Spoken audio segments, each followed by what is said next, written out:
حامدا ومصليا ومسلما أما بعد فأعوذ بالله من الشيطان الرجيم بسم الله الرحمن الرحيم كلا إذا دكت الأرض دكا دكا وجاء ربك والملك صفا صفا وجيء يومئذ بجهنم يومئذ يتذكر الإنسان وأنى له الذكرى صدق الله العظيم۔ اللہ رب العزت کا بڑا احسان ہے، بڑا کرم ہے کہ اس نے ہم تمام لوگوں کو جمعہ کی بنسبت اپنے پاک گھر میں جمع ہونے کی توفیق عطا فرمائی۔ دعا کریں کہ اللہ رب العزت ہمیں اور آپ کو ان باتوں کو صحیح سے سننے سمجھنے کی توفیق عطا فرمائے۔ قابل احترام معزز علماء کرام اور عزیز سامعین، ابھی میں نے آپ کے سامنے قرآن عظیم کی چند آیت تلاوت کی کہ کلا اذا دکت الارض دکا دکا، کہ وہ دن بھی آنے والا ہے جب زمین ٹکرا کے پاش پاش کر دی جائے گی،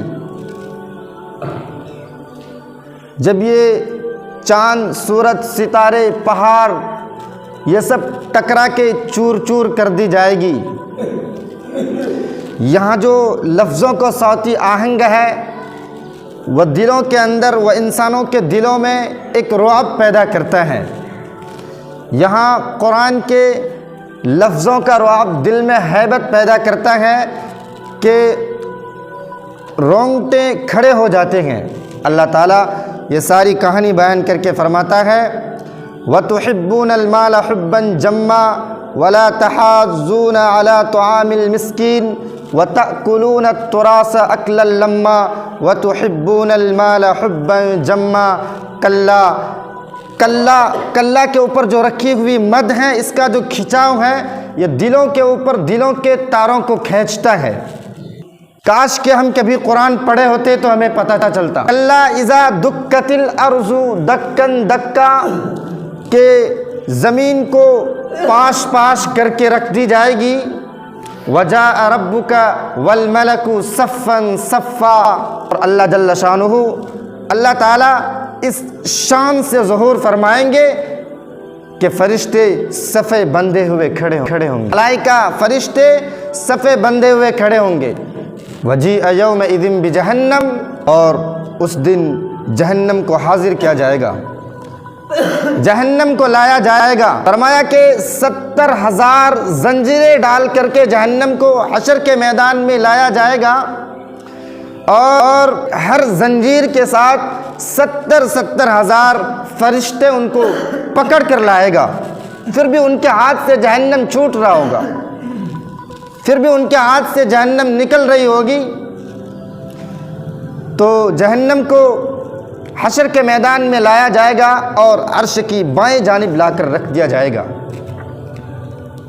اور ان سے جہنم کے اندر سے کھولنے کی آواز آ رہی ہوگی، آگ کے بھڑکنے کی آواز آ رہی ہوگی، شعلے کے بھڑکنے کی آواز آ رہی ہوگی۔ راوی کہتا ہے کہ جب حضور صلی اللہ علیہ وسلم نے اس آیت کو تلاوت کیا تو حضور صلی اللہ علیہ وسلم کے چہرے کا رنگ تبدیل ہو گیا، بدل گیا، کہ عجیب حضور صلی اللہ علیہ وسلم کی حالت ہو گئی، لون متحیر ہو گیا۔ یہاں جو لفظوں کا صوتی آہنگ ہے وہ کلیجے پھاڑ دینے والا ہے، رونگٹے کھڑا کر دینے والا ہے۔ اللہ تعالیٰ ارشاد فرماتا ہے، ذرا پھر دیکھیے، کلا اذا دکت الارض دکا دکا وجاء ربک والملک صفا صفا وجیء یومئذ بجہنم۔ پھر جب اس دن جہنم کو سامنے لایا جائے گا اور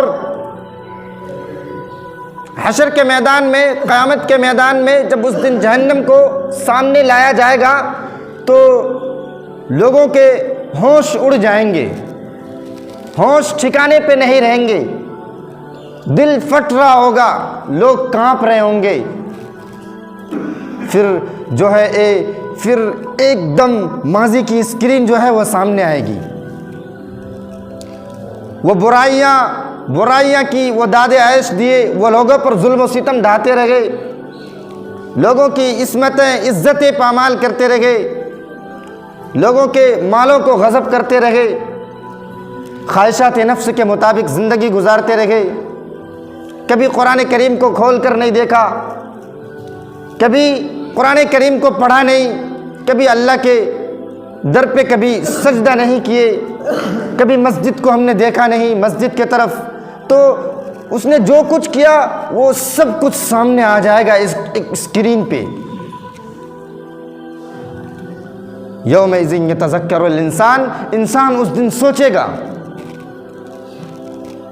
تمنا کرے گا، کاش کہ میں زندگی میں جیتے جی کوئی نیک کام کر لیا ہوتا۔ آگے قرآن کہتا ہے وَأَنَّا لَهُ الذِّكْرَىٰ، اور اب سوچنے کا وقت گزر چکا ہوگا۔ اب اس وقت انسان خیال کرے گا، اس وقت انسان کو بہت کچھ یاد آئے گا، اس وقت وہ بہت کچھ خیال کرے گا، کاش کہ میں یہ کر لیا ہوتا، میں یہ کر لیا ہوتا، یہ نیک کام کر لیا ہوتا، اللہ کو راضی کر لیا ہوتا، قرآن کی تلاوت کر لیا ہوتا۔ لیکن قرآن کہتا ہے وَأَنَّا لَهُ الذِّكْرَىٰ، اب اس سوچ کا کوئی فائدہ نہیں ہے، اب سوچ کا وقت گزر چکا ہوگا، اب اس کا فائدہ کہاں؟ وہ گھڑیاں، وہ لمحے، وہ ساعتیں اب صرف ان کی حسرت کو بڑھانے والے ہوں گے۔ کسی شاعر نے کہا ہے وقت پر کافی ہے ایک قطرہ بھی آب خوش انگام کا، وقت پر کافی ہے ایک قطرہ بھی آب خوش انگام کا، جل گیا جب کھیت برسا میہ تو پھر کس کام کا۔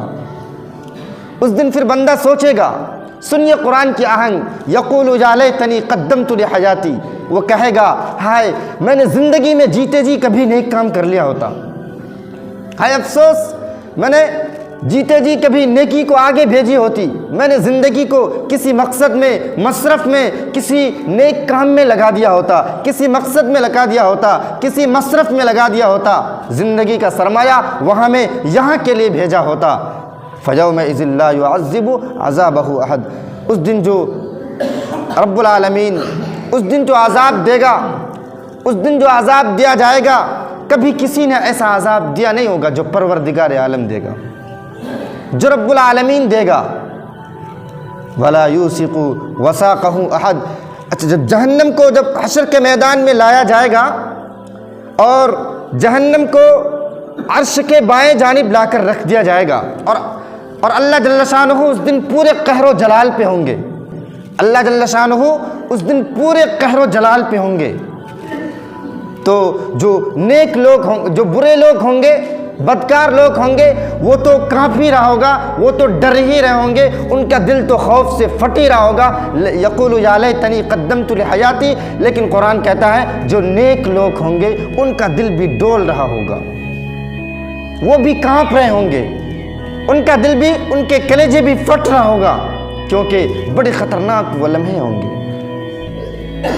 اللہ تعالیٰ ارشاد فرماتا ہے کہ پھر وہ منظر، پھر وہ کیسا منظر ہوگا، پھر وہ کیسا منظر ہوگا، ذرا غور کیجئے، پھر وہ منظر کیسا، نیک لوگ بھی برے لوگ بھی کھڑے ہوں گے، اور اللہ رب العالمین جو ہے وہ پورے قہر و جلال پہ ہوں گے، اور جہنم سامنے ہوگا، تو اللہ رب العالمین جو ہے اس دن نیک لوگوں کو الگ کر کے کہے گا، اس دن نیک لوگوں کو الگ کر کے کہے گا۔ ذرا سوچئے، ایک نغمہ نہیں چھڑ جائے گا، وہ کہے گا یا ایتھا النفس المطمئنہ، کہ اے مطمئن نفس، اے اطمینان والی جانو، اے میرے نیک بندو، ارجعی الی ربک، آ جاؤ اپنے رب کے طرف، آ جاؤ میرے طرف، آ جاؤ، راضیۃ مرضیہ، اس حال میں کہ تمہارا رب تم سے راضی ہے اور تم اپنے رب پہ راضی ہو۔ یا مفسرین کہتا ہے کہ بندے کا رب کا بندے پہ راضی ہونا یہ بھی بہت بڑی بات ہے، لیکن بندے کا رب پہ راضی ہونا یہ بہت بڑی بات ہے، اس لیے کہ بندہ تو راضی ہوتا ہی نہیں ہے۔ اب دیکھ لیجئے، بندہ تو دنیا پہ راضی نہیں ہوتا، تو یہاں پہ جو بندے کا راضی ہونے کا جو انداز ہے وہ قرآن کے اندر دیکھیے. قرآن کہتا ہے یا ایتھا النفس المطمئنہ ارجعی الی ربک راضیۃ مرضیہ، کہ اللہ اس دن نیک لوگوں کو کھڑا کر کے کہے گا کہ او میرے نیک بندو، یا ایتھا النفس المطمئنہ المطمئنہ الی ربہا المطمئنہ الی طریقہا المطمئنہ الی قدر اللہ بہا، کہ میں نے تجھے دکھ دیا تو پھر بھی راضی تھا، میں نے تجھے سکھ دیا تو پھر بھی راضی تھا، کڑکتی دھوپ تھی تو پھر بھی راضی تھا، برستی بارش تھی تو پھر بھی راضی تھا. اور میرے بندے میں نے تجھے غربت کی چکی میں پیسا تو پھر بھی راضی تھا، تجھے فتح مکہ کی شان دکھلایا گیا تو پھر بھی راضی تھا، تجھے کربلا کے میدان میں رکھا گیا تو پھر بھی راضی تھا، تو میرے ہر حکم پہ راضی تھا. اللہ اکبر. تو اللہ کہے گا آؤ آج میری طرف آ جاؤ، ارجعی الی ربک راضیۃ مرضیہ، اس حال میں کہ میں تم سے راضی ہوں اور تم مجھ سے راضی ہو. حضور صلی اللہ علیہ وسلم نے ارشاد فرمایا کہ جب اللہ تعالیٰ اپنے خاص بندوں کو جنت عطا کر دے گا تو پروردگار عالم پھر ان سے پوچھے گا کہ او میرے نیک بندو کیا تم مجھ سے راضی ہو، او میرے بندو کیا تم مجھ سے راضی ہو؟ تو بندے کہے گا مالک فما لنا، ہمیں کیا ہے، ہم کیوں نہیں راضی ہو سکتے؟ اس لیے کہ بندے کو تو تصور بھی نہیں ہوگا جو اسے جنت میں ملے گا، اسے گمان بھی نہیں ہوگا جو اللہ اسے جنت میں عطا کرے گا. میرے نبی نے فرمایا کہ میں اس شخص کو جانتا ہوں جو سب سے اخیر میں جنت جائے گا، کہ جب وہ جہنم کے ڈگرے سے باہر نکلے گا، جب وہ جہنم کے عذاب سے باہر نکلے گا، جب وہ سب سے اخیر میں جنت جائے گا، میں اس شخص کو بھی جانتا ہوں کہ جب وہ شخص جہنم کے عذاب سے باہر نکلے گا تو اللہ رب العالمین ان کو بلائے گا اور کہے گا کہ اے میرے بندے بتا تو کیا مانگتا ہے. تو وہ بندے زندگی میں کئی منصوبے بنائے ہوتے ہیں، زندگی میں کئی منصوبے بنائے ہوتے ہیں، یار یہ مل جائے یہ مل جائے یہ مل جائے، ساری زندگی میں خواہشیں پوری نہیں ہوتی. اس لیے غالب نے کہا تھا ہزاروں خواہشیں ایسی کہ ہر خواہش پہ دم نکلے، ہزاروں خواہشیں ایسی کہ ہر خواہش پہ دم نکلے، بہت نکلے میرے ارماں لیکن پھر بھی کم نکلے. زندگی میں جتنی بھی آرزویں آئی ہوئی ہوگی وہ کہے گا پروردگار عالم مالک مجھے یہ دے دے، مالک مجھے یہ بھی دے دے، مالک مجھے یہ بھی دے دے، پروردگار مجھے یہ بھی دے دے. تو اللہ کہے گا جو تو نے مانگا میں نے تجھے عطا کر دیا، جو تو نے مانگا میں نے تجھے عطا کر دیا. بندہ تو اس پہ راضی ہوگا،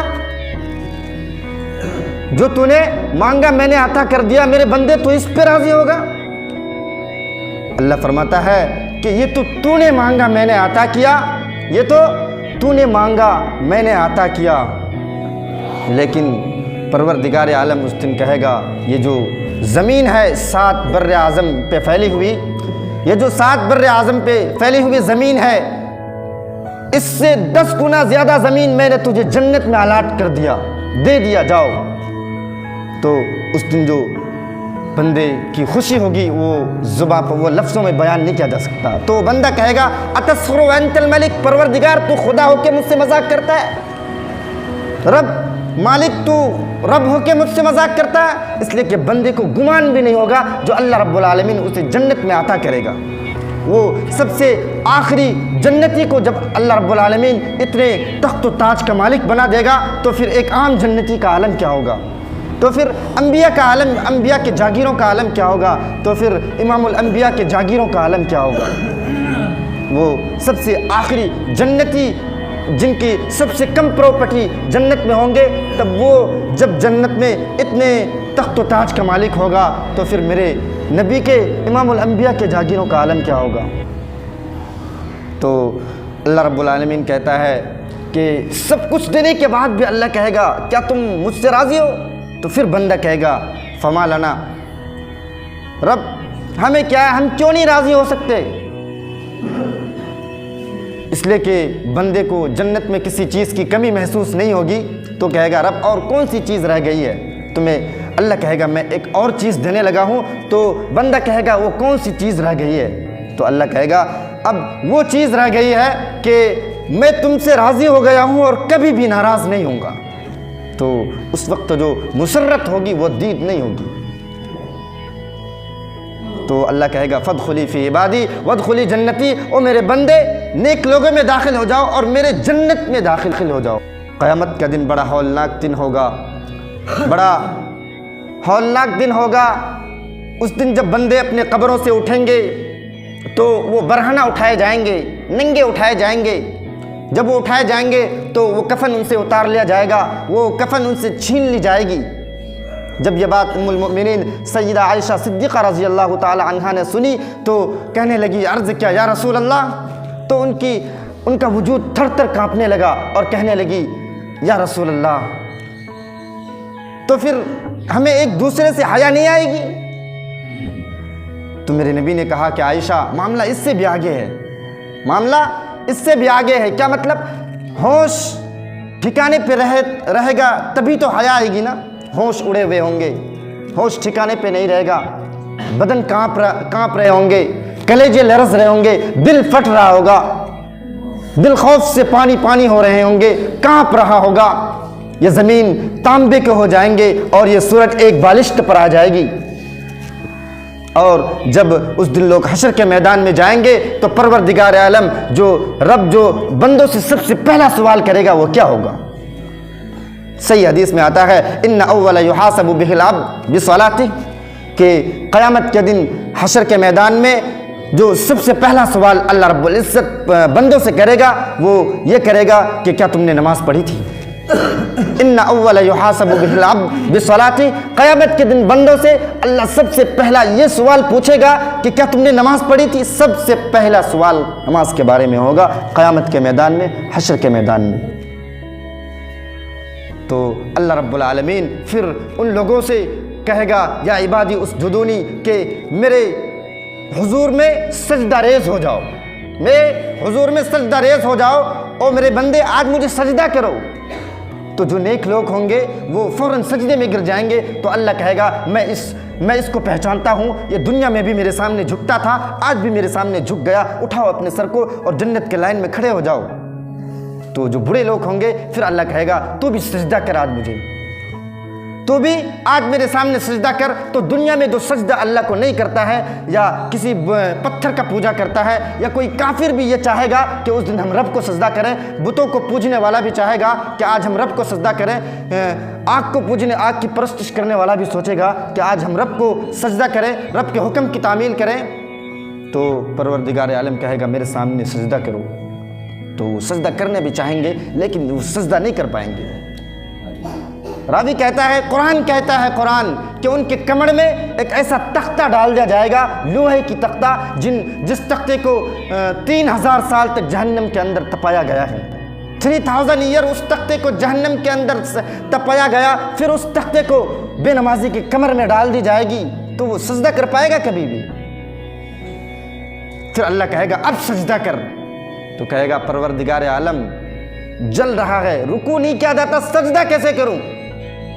تو کہے گا تجھ سے کیا نہیں جاتا اور میں تجھے کرنے بھی نہیں دوں گا، اس لیے کہ تو دنیا میں کبھی بھی میرے سامنے جھکا نہیں، اذان سنتا رہا لیکن کبھی مسجد کی طرف گیا نہیں، کبھی قرآن کی تلاوت نہیں کیا۔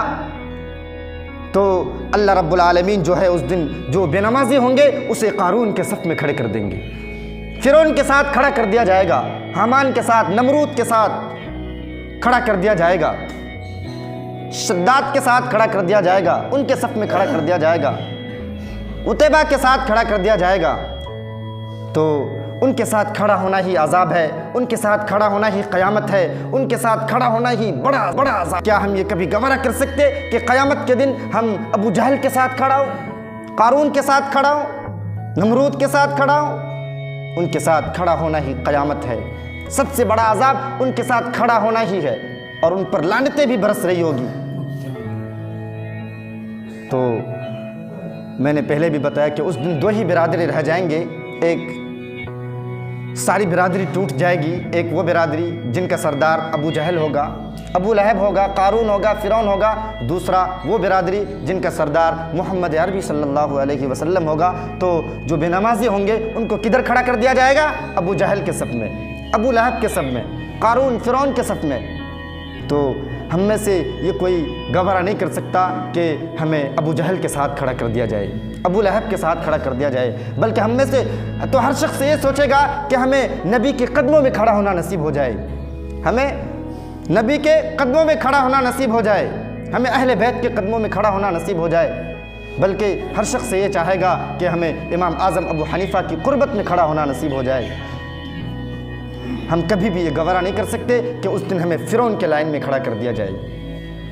تو آج آپ لوگ اس مجمع میں یہ عزم کیجئے، یہ عہد کیجئے، یہ ایک پیغام لے کر اٹھیے یہاں سے کہ انشاءاللہ آج کے بعد سے ہماری نماز کبھی بھی نہیں چھوٹے گی۔